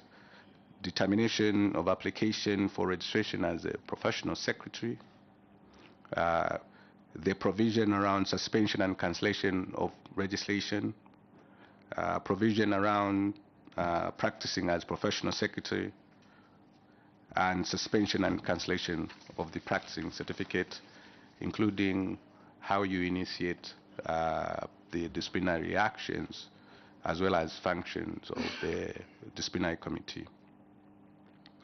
And so the Zambia Institute of Secretaries is an important part of the framework within which the secretaries will operate. It is important to review and take into account the dynamics of business and modern economic reforms. We do want to perhaps provide non-binding commentary in terms of where it's the broadness of the membership it's pulling in. So if you go to the Act itself, in the definitions of who are the members that is supposed to encompass, it says the professional secretary, and that will be under the definition on 30, subsection 30, which says that professional secretary means a person who has obtained a qualification in shorthand and typewriting and possesses a secretarial certificate, diploma in secretarial duties or degree in secretarial studies, includes typist, stenographer, legal, senior personal secretary, executive assistant secretary, and administrative assistant and principal executive assistant. It just needs to be, the committee needs to be cognizant that the principal executive assistants in various companies, especially private companies, do encompass people with very broad qualification, different from what there are others that are legal people, depending on the type of assistance that the chief executive in that company would like. There are others that might be chartered accountant. And so it needs to be clear that they don't sort of impede on other professions that exist to regulate those particular professions. So that will be the comment that will broadly provide around in terms of the membership that it encompasses. Otherwise, the Institute considers the bill as progressive. Thank you, Chair. Thank you so much, sir. We will invite your colleagues in case they may have any comments or any additions. Madam Ngosa. No additions. Thank you, Chair. Well guided. The Technical and Membership Manager. Chair, no addition. Thank you, Chair. Thank you so much. At this moment, we request the honorable members to ask questions, and we shall start with Honorable Reverend Katuta. Thank you, Chair. Chair, I would like just to thank the witness on well articulated presentation, Chair. And I heard the witness saying this is a quite progressive bill. I just want to find out from him, I mean from the witness, not him, it's not an individual that I'm speaking to, but an institution that has come to be witness here. I know they've taken time to go through this bill. I just want to ask just two questions. One, when you look at the whole bill here, it's talking about professionalism and how this should be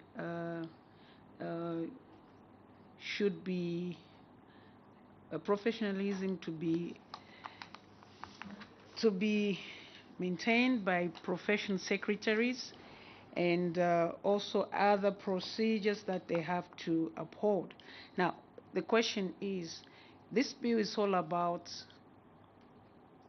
the professionalism and the conduct, of course, the ethics. I'm not seeing anywhere where it's talking about protection of the members. I believe even Zika, this institution has a way of protecting its members. Because somebody can come to your institution and maybe to your member and say, look, you have to do a fake audit for me. Or somebody will try, you know what I'm talking about. So even these, they're just human beings, but I'm not seeing anywhere where it's talking about protection of these members, the members of this institution. And also to bear in mind that these secretaries, they deal with very sensitive, most of them, very sensitive documents. Looking at their salaries, it's very easy. Somebody can easily corrupt them or bribe them to leak the information. So I thought for it to be, maybe, I'm just asking from you, to be more progressive. Those are the things that we should look at. We can talk about the salaries that have been enacted and that the bill that came before this committee. But we have private institutions. So how do we help these professionals to be professional in their work, seeing the kind of work that they handle? I thank you, Chair.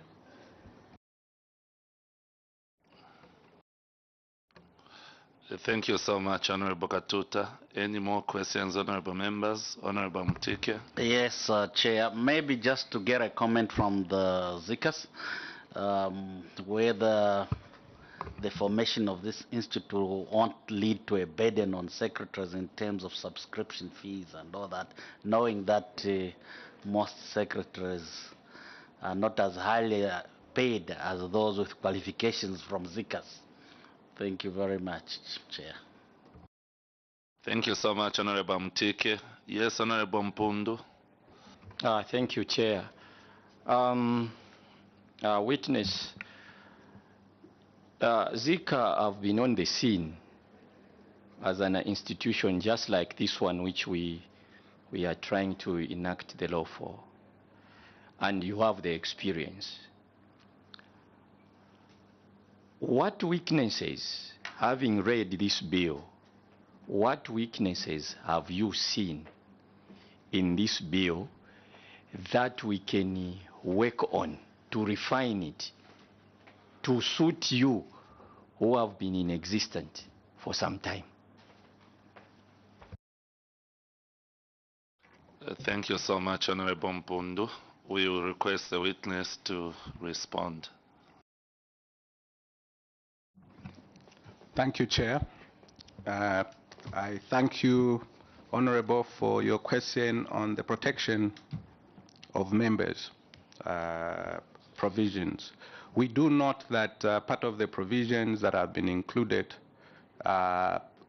relevant to part of your concerns includes initiation of disciplinary action and the function of the disciplinary committee. You will not, by a perusal of different bills, that the provisions of remuneration and all that sort of stuff normally are not properly provided for in bills that address a specific governance structure, because there will be other different organizations to which it relates. So, for instance, the private sector have their own sort of expectation depending on their cost structure. Government, as we will note, has recently enacted some sort of pay structure, and those would better inform in terms of remuneration the pay structures that should be accorded secretaries. What we would expect in this bill is the expectation of what is going to be regulated is the conduct of the particular function that will be recorded. In this case, the function of secretaries. How would they be disciplined, for instance, to the extent? How do we ensure that only those people that are appropriately qualified are enjoined to the functions of as a professional secretary? So that's what we would be expecting. All the other remunerative would should be left to internal, whether it's private organization, it's relevant companies, or if it's government, the employment contract. To the extent of disciplinary action, I noted is that there is some specific provisions that are specified in the bill. I did note one of the, in my submission, that one of the key area that maybe should be looked at is a segmentation, because it seems to be so broad, and you don't know who is captured in that, and it might interfere in certain functions. And so that proper definition, or probably proper defining of who this bill captures would be very important, because it seems to go beyond what you were defining as secretaries, Honorable, to people that work in actual executive positions that are assistant to CEOs in various big companies.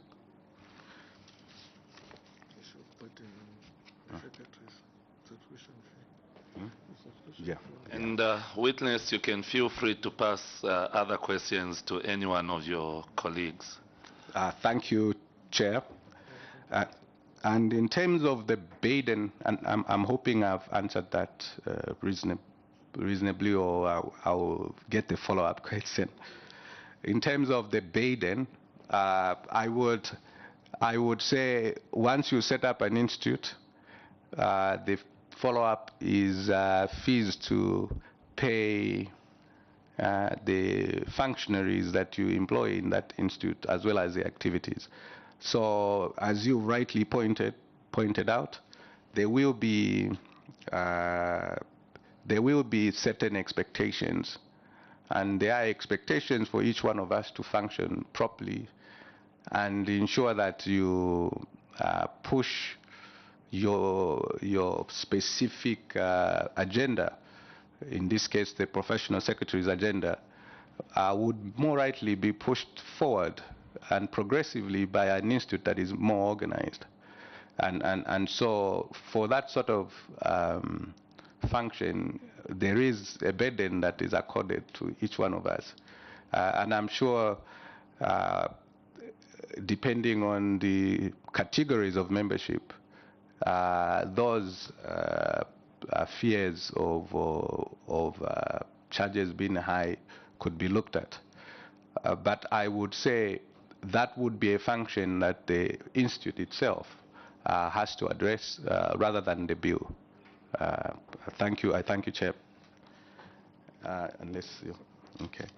In terms of the weaknesses that we see in the bill, we did point out at the outset in terms of how broad it seems in terms of who it captures, and we've within that also looking at the classification of membership. The bill should actually brought out that in terms of how members will be classified, and because without this we don't know what the Constitution itself would prescribe, whereas this bill captures or encapsulates everyone that employs a professional secretary. And so it would have been important to make sure that those categories of membership are appropriately included in the bill. Thank you, Chair. Thank you so much, witness. Any more questions from honorable members? Yes, Honorable Shakafuswa. Thank you, Chair. Mine, I think I would like to take back the witness to page 8 on interpretation of who a professional secretary is. Perhaps I would love the witness to help this committee by making a proposal on how what this interpretation should, be couched. I submit. Thank you so much, Honorable Shakafuswa. You may kindly respond, witness. Thank you, Chair, and thank you, Honorable Shakafuswa. I think if you were looking at the definition in itself, it has a category who are in shorthand, typewriting, and basically those people that assist us in typing things. And then you have who includes the typist and stenographer. Then you have the legal secretary, and you will note that legal secretaries will never be employed unless they have passed the bar exams. So the laws is very prescriptive of who would use their titles, and so that would be another category if they want to capture it in here. Principal executive assistants are assistants that basically do a function of a CEO, and so I would say, for instance, when it comes to marketing, if I haven't employed a marketing director and my function as a CEO also includes the marketing, I would want maybe someone with relevant marketing experience at an executive level that would be my assistant in that case. Others have sort of embodied one individual that has different skill set, whether it's been a chartered accountant or have strategy function and all that sort of stuff, which is different from what I believe the institute should necessarily be representing, because that executive assistant is almost a CEO that is basically assisting the CEO in carrying out his mandate, because as the company grows, the CEO can't afford being everywhere, and so they need those people that are almost their embodiment. to assist them, and that's the word, executive assistant, principal executive assistant. Thank you very much. Thank you so much. Thank you so much, witness. We'll call upon Honorable Mpundu. Thank you so much, Chair. I know this is just my last question. From that background that you have explained, would you recommend, because on the definition on this bill, there is only professional assistant, wouldn't you recommend to define who a secretary is as part of the definitions? Amongst the definition, there is only professional secretary. How about secretary? Thank you, Chair. Thank you so much, Honorable Mpundu. Thank you so much. You may kindly proceed to respond, witness. Thank you, Chair. Thank you, Honorable Mpundu. I think that will be a valid point because basically the definition of a professional combined together with the professional is basically trying to say now this secretary will be regulated. And so it may be necessary to define who the secretary is so that it doesn't encroach on other professions, and because a lot of companies currently don't even know this bill is coming out, and the moment it's quashed into law, they'll start panicking in terms of what it's prescribing. And so that definition on a standalone secretary might help to allay fears once it's put, this bill becomes law. Thank you very much. Thank you, Chair. Thank you so much, witness. And at this moment, I believe we've come to the end of the submissions, but we'll give you an opportunity in case any one of you has any contribution or question to ask this committee. Please kindly feel free.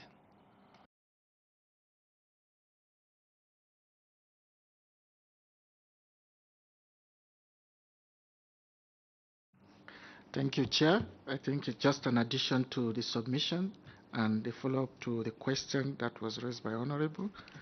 Is like, for instance, Zika as an institute, we regulate the accounting profession, and in that space, we have excluded cashiers so that people don't misinterpret the issue of everyone handling money as an accountant. So I think just to support the motion, that there's specific need for a definition of a secretary so that some exclusions are given. I submit, Chair. Thank you so much, witness. This committee is extremely humbled and grateful, and what excites us is that you've brought some information that was missing in our past interactions. Therefore, we will try our level best to look into those matters as you have guided and advised.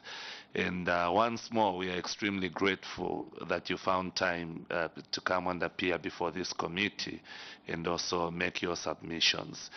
We have officially come to the end of our meeting, and at this moment, allow this committee to withdraw the immunity that was given to you at the beginning of the meeting. We are hoping to have gone with it. It remains here in Parliament. Thank you so much, and may the good Lord bless you. Thank you, Chair, and thank you on behalf of the Institute for inviting us.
Keep watching Parliament Television, a station that brings Parliament closer to you.